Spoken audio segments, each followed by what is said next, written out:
Olá a todos, sejam muito bem-vindos a mais um vídeo aqui hoje em nosso canal.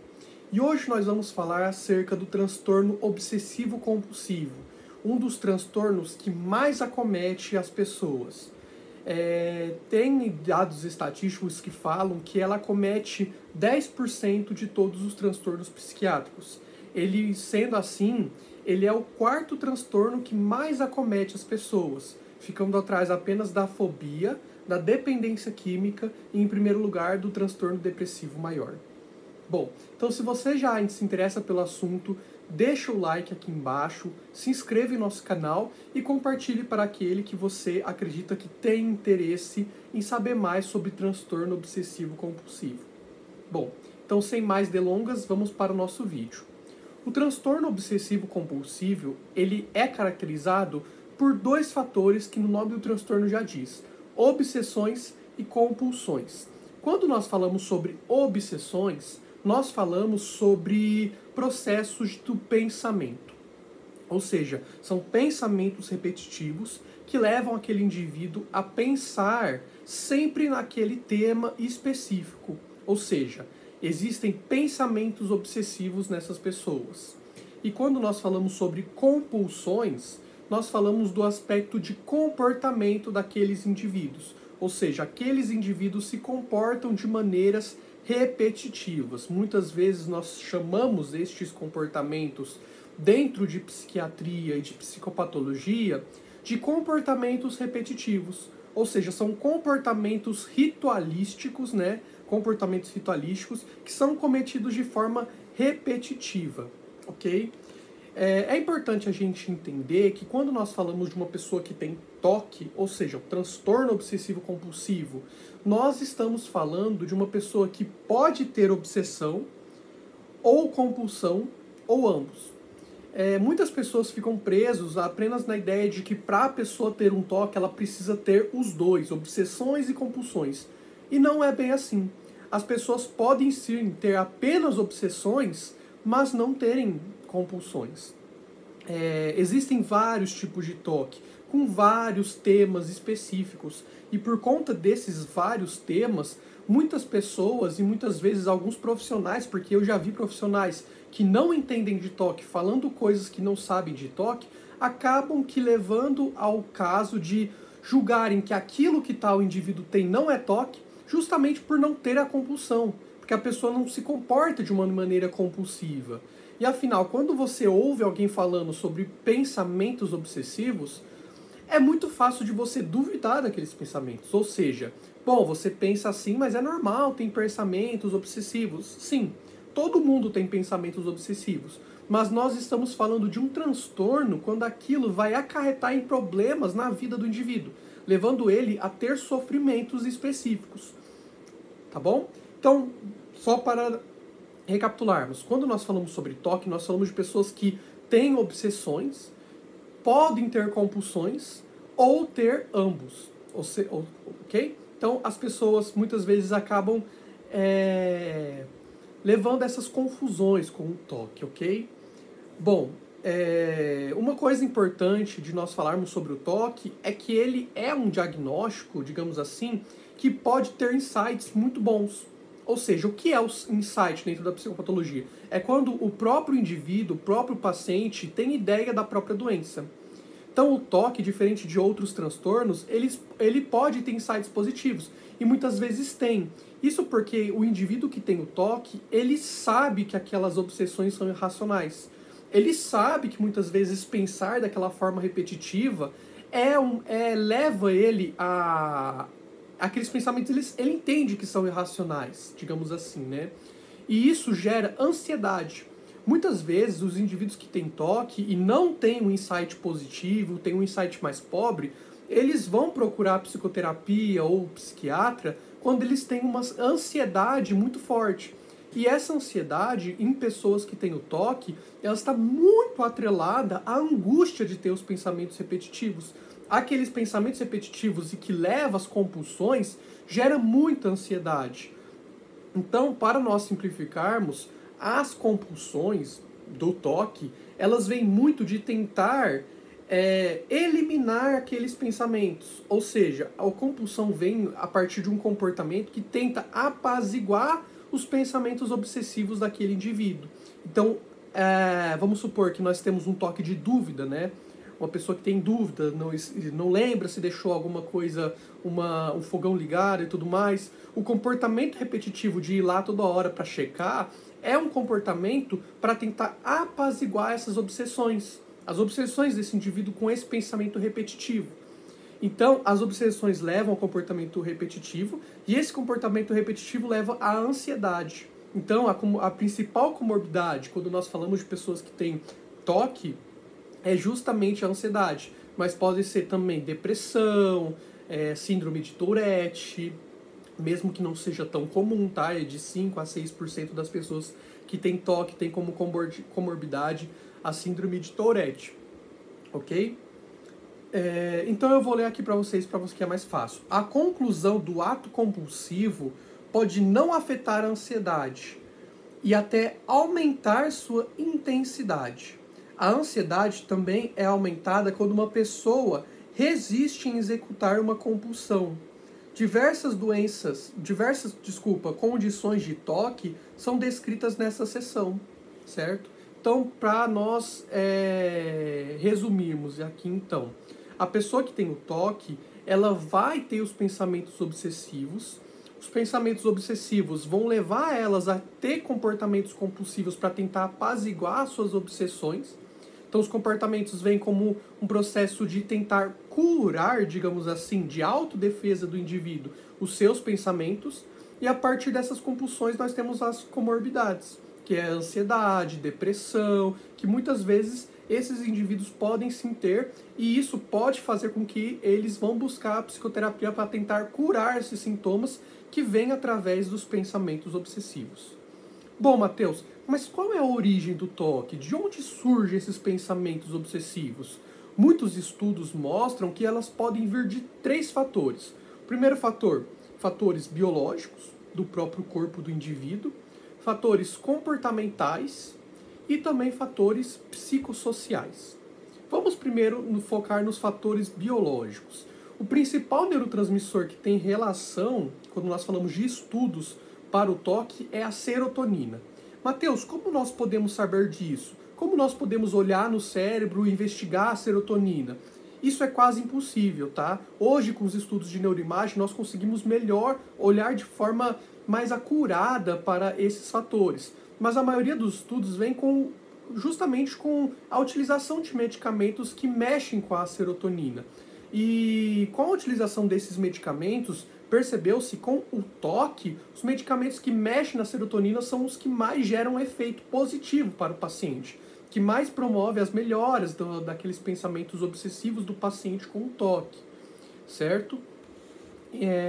Além disso, depois do advento dos estudos de neuroimagem, nós percebemos que existem várias regiões do cérebro de uma pessoa que tem toque que elas apresentam uma hiperatividade, ou seja, uma hiperatividade dessas áreas. Quais áreas são essas? Nós temos aqui no texto, né? Eu vou ler para vocês verem. Dados de estudo de tomografia cerebral... Desculpa pessoal, é essa parte aqui. Vários estudos funcionais de tomografia cerebral, por exemplo, tomografia por emissão de pósitrons, demonstraram atividade aumentada nos lobos frontais, nos gânglios da base e no cíngulo de pacientes com toque. Ou seja, as partes do giro do cíngulo, os gânglios da base, que é a parte do nosso cérebro relacionada com a produção de inúmeros neurotransmissores, principalmente a serotonina, e o lobo frontal, que também tem muita atividade serotoninérgica, são as principais áreas que percebeu que estava aumentado. Além disso, existem outros estudos que mostram que o líquido cerebrospinal desses indivíduos estava lotado de substâncias atreladas à serotonina. E quanto mais foi utilizado os medicamentos de inibidor de recaptação de serotonina e também a clomipramina, mais perceberam que houve uma hipoatividade dessas regiões, ou seja, conseguiu de certa forma diminuir a quantidade de serotonina nessas pessoas com o toque. Bom, Matheus, isso é um indício que de fato isso é apenas uma condição de melhora, isso é de fato uma condição de tratamento, ou seja, como gênese do toque? Não necessariamente. Os fatores relacionados ao cérebro, que nós vemos aqui muito em neurociência, elas são apenas uma causa próxima de uma doença, não a causa última. Como assim, Matheus? O que eu estou querendo dizer aqui é que quando nós falamos sobre cérebros que funcionam de uma forma específica, que explicam transtornos específicos, nós estamos falando de fatores que podem ser intermediários. Ou seja, existe uma causa, por última, que pode fazer com que esse cérebro funcione de uma forma específica. Como assim? Algumas causas comportamentais podem fazer com que o cérebro se comporte de uma maneira específica. Causas genéticas também. Afinal, quando nós estudamos neurociência, nós percebemos que não existe uma diferença entre causas comportamentais e causas biológicas, causas, digamos assim, sociais e biológicas. Tudo está entrelaçado para produzir comportamentos específicos. Dito dessa forma, existem vários estudos que mostram que o toque tem uma herança genética muito forte. Então, pessoas que têm toque, elas de fato podem ter trazido esse toque na sua hereditariedade. Isso significa que todo mundo que tem um gene para toque, né, e não existe de fato um gene para tal coisa, mas que pode ter essa possibilidade de gene, vai ter toque? Não, não necessariamente. Porque quando nós falamos de genética atrelada a transtornos mentais, nós não falamos de algo determinístico. Nós falamos de probabilidades de expressão genética. Lembrando que os genes funcionam a partir dessa expressão. Não existe algo genético que vai determinar um fator, uma doença psiquiátrica, nem nada. E nessa forma, nós percebemos que o toque tem muita relação e muita semelhança com a esquizofrenia. A esquizofrenia também é dessa forma. Existem muitos genes que mostram que existe um componente hereditário muito forte. Componente, por exemplo, pais, irmãos que têm esquizofrenia têm muito mais chance de ter parentes que têm esquizofrenia. O toque é a mesma coisa, tá? Isso não significa que vai determinar. Significa apenas que tem uma chance muito elevada e que nós não devemos eliminar a causa genética. E lembrando que a causa genética pode ter relação com o fato desse cérebro dessas pessoas serem maiores nessas regiões que eu citei, como o lobo frontal, o giro do cíngulo e os gânglios da base. Ou seja, a genética pode fazer com que o cérebro dessas pessoas sejam maiores, tá? Bom, mas nós devemos lembrar também dos fatores comportamentais que eu citei aqui. E que fatores comportamentais são esses? Bom, primeiramente, quando nós falamos sobre fatores comportamentais, nós falamos da ciência comportamental, que estuda os estímulos condicionados e os estímulos neutros, né? E quando nós estudamos e quando nós investigamos na psicologia as causas de um comportamento da pessoa ter levado ao toque, nós percebemos que existem muitos fatores de condição, ou seja, comportamentos que são condicionados. O que é o toque? Nada mais, nada menos do que quando você pensa um pensamento obsessivo, você está condicionando aquele pensamento obsessivo a ter uma ansiedade ou até um medo. Então, quando nós falamos sobre toque, nós falamos sobre pessoas que condicionaram um estímulo neutro a um estímulo aversivo. Estímulo aversivo esse que leva a um comportamento de compulsão. Não é normal eu ter medo de deixar as coisas ligadas. Não é normal eu ter medo de ser infectado o tempo todo. Mas por conta de alguns acontecimentos na minha vida, eu posso condicionar meu cérebro a ter muito medo disso. Do mesma forma que a fobia. A fobia é um estímulo neutro que se torna um estímulo condicionado. E o toque, nesse sentido, tem muita semelhança com a fobia. A única diferença é que no toque, você tem esses comportamentos repetitivos para tentar expulsar os seus medos. E expulsar as suas angústias e os seus pensamentos obsessivos. Então nós percebemos que tem uma causa comportamental muito forte que é levada até mesmo ao tratamento daquele que tem toque, da pessoa que tem toque. Então eu vou ler aqui para ver se fica mais fácil para vocês. Os objetos e pensamentos que antes eram neutros se tornam estímulos condicionados capazes de provocar ansiedade e desconforto. Gradualmente, devido à sua eficácia na redução do ímpeto secundário doloroso, a ansiedade, as estratégias de evitação se fixam com padrões de aprendizados do comportamento compulsivo. Então percebemos aqui, para aqueles que estudam comportamental vai lembrar, de que o comportamento repetitivo, o comportamento compulsivo, ele é um comportamento baseado em evitação. baseado justamente em reforço negativo, em tentar fugir do estímulo aversivo. E qual é o estímulo aversivo? É a ansiedade. A ansiedade e o medo atrelado a um pensamento obsessivo. Então, ou seja, eu tenho um pensamento obsessivo, esse pensamento obsessivo me leva a me comportar de uma forma para evitar que o pensamento obsessivo seja, digamos assim, revelado, né? Revelado. Não sei que palavras é melhor, mas concretizado eu acho que é melhor. Para o meu medo não ser concretizado, eu me comporto de uma forma para tentar evitar aquele estímulo aversivo. Isso nada mais é do que um comportamento baseado em reforço negativo, em tentar me esquivar do comportamento aversivo, de certa forma, do pensamento obsessivo, digamos assim. Então nós temos esse componente comportamental muito forte, mas também existem os fatores psicossociais. E quais fatores são esses? Bom, eu falei aqui para vocês que nós percebemos muitas semelhanças em históricos de vida de pessoas quando nós vamos analisar elas em psicoterapia. As pessoas que têm toque têm muitas semelhanças entre si. As semelhanças que mais existem nas pessoas que têm toque é que muitas vezes o seu toque tem um caráter de ganho secundário. Como assim ganho secundário, Matheus? Eu vou dar um exemplo aqui para ficar mais fácil. Um paciente cuja mãe fica em casa para cuidar dele pode desejar de forma inconsciente permanecer com esses sintomas de toque porque eles mantêm a atenção de sua mãe.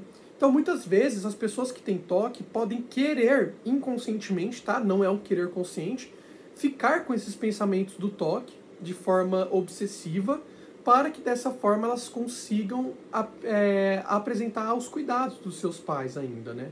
Cuidado, não apenas esse exemplo não é apenas único, né? Mas também existem muitos fatores que nós não entendemos, digamos assim, de cara. É muito fácil nós julgarmos os comportamentos como absurdo, né? Julgarmos porque nós não entendemos as causas daquele comportamento. Nós não entendemos porque a pessoa pensa aquilo, se comporta daquela forma. Mas quando nós investigamos em psicoterapia as causas daquele comportamento, nós chegamos a muitas semelhanças, que pode ter a ver com o processo de condicionamento, mas vai muito além desse processo de condicionamento. É mais complexo que ele. Ou seja, existem fatores ali de aceitação de si mesmo, de aceitação do seu próprio ego, de aceitação da sua atividade. Como assim, Matheus, aceitação da sua própria atividade? Vou tentar explicar de uma forma que fica mais fácil. Vamos supor que temos uma pessoa que tem um toque baseado em pedofilia, o que é um dos temas possíveis no toque. A pessoa acredita que ela é pedófila, a pessoa acredita que ela é de certa forma aquilo.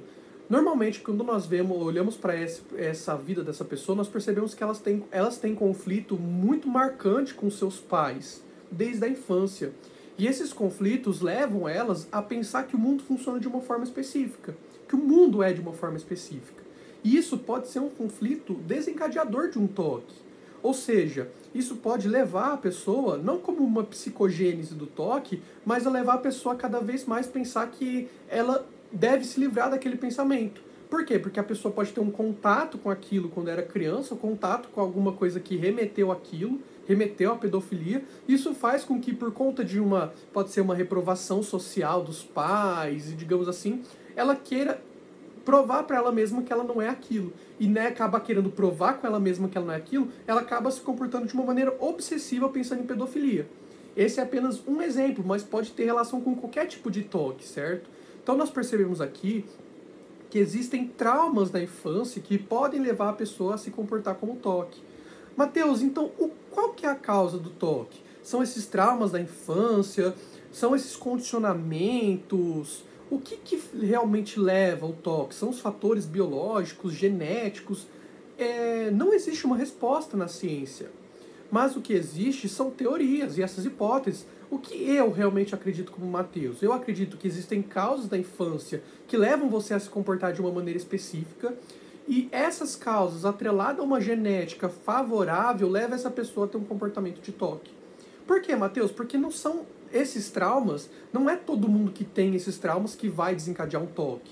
Mas as pessoas que podem ter uma genética, que podem ter essas áreas do seu cérebro com bastante substâncias de serotonina por conta de fatores genéticos, podem desencadear um toque sim, certo? E quando nós vemos pessoas que apresentam toque, quando você entra em contato com essas pessoas, você percebe que o toque está inteiramente na vida dessas pessoas. Antes de falar um pouco mais sobre isso, eu devo deixar alertado um fator muito importante para vocês. O toque, né, o transtorno obsessivo-compulsivo, não tem nada a ver com o transtorno de personalidade obsessivo-compulsivo, tá? A pessoa que tem uma personalidade de transtorno obsessivo-compulsivo, transtorno de personalidade obsessivo-compulsivo, é uma pessoa que é perfeccionista em tudo. A pessoa que tem toque, ela não é dessa forma. Ela muitas vezes pode ter sua vida totalmente desalinhada. Essa pessoa muitas vezes não tem aquela vontade de deixar tudo certinho. Às vezes tem, tá? Às vezes isso pode ser um dos temas do seu toque, um dos sintomas do seu toque. Mas não necessariamente, tá? Então existe uma diferença muito grande. Existem apenas 10% de pessoas que têm o transtorno obsessivo-compulsivo atrelado ao transtorno de personalidade obsessivo-compulsivo. Uma quantidade ínfima de pessoas que têm o toque tem também o transtorno de personalidade do toque. Tá bom, pessoal? Então tenho que deixar isso aqui bem claro para vocês. Quando nós falamos sobre diagnóstico, certo? Como eu disse para vocês, primeiramente, o transtorno obsessivo-compulsivo deve necessariamente gerar desconforto na vida da pessoa. No mínimo desconforto, tá? Para que isso seja atrelado com o toque.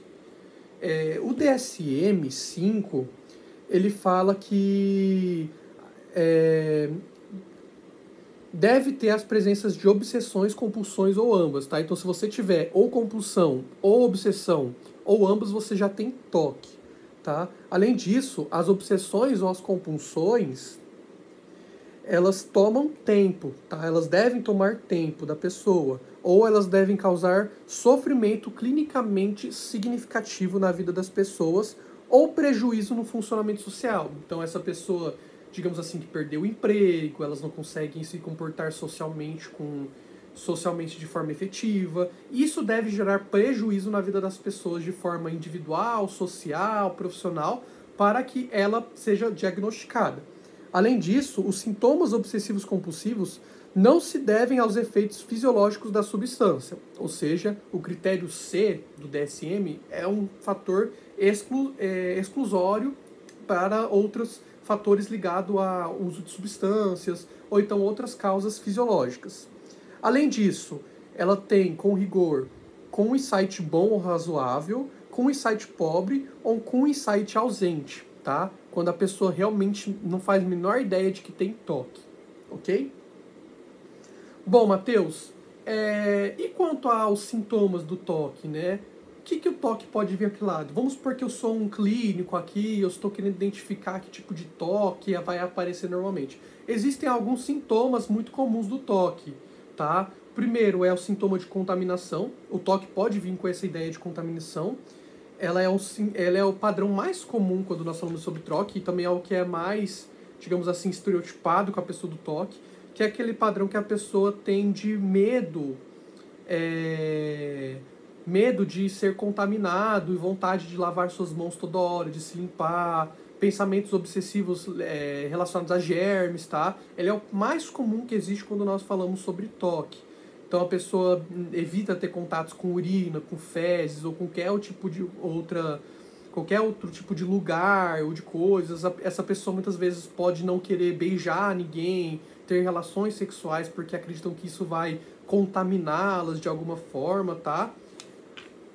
Querendo ou não, é o mais comum, ok? É o tipo de toque mais comum. Isso leva a ter muitas ansiedades nessa pessoa e comportamentos repetitivos. Elas podem até se machucar lavando suas mãos o tempo todo. A mão delas, essas pessoas normalmente ficam sempre muito machucadas porque elas esfregam a sua mão mesmo, tá? Como processo ritualístico para eliminar as suas obsessões. Outro toque muito interessante que poucas pessoas falam por aí são o toque da dúvida, tá? As dúvidas patológicas que levam esse indivíduo a ter. E o que seriam essas dúvidas? Ela é uma obsessão de tentar verificar se algo está certo ou não. Então percebemos que, por conta disso, é muito difícil identificar esse toque. Muitos profissionais podem até confundir. As dúvidas patológicas, A compulsão não é uma compulsão comportamental necessariamente, é uma compulsão de verificação, ou seja, é uma compulsão de pensamento, o que vai contra o termo, né, a definição de compulsão. Então a compulsão dessas pessoas é pensar e ficar ruminando se aquilo é certo ou errado, se aquilo faz sentido ou não. Então, por conta de ter uma dúvida, essas pessoas podem ficar verificando mentalmente se aquilo faz sentido. O exemplo que eu dei agora, do toque relacionado à pedofilia, é um toque da dúvida, a dúvida de se eu sou ou não sou pedófilo. Outros temas comuns também, o toque relacionado ao assassinato, tá? Ao pensamento de eu quero assassinar alguém, eu não quero assassinar alguém, violência, tá?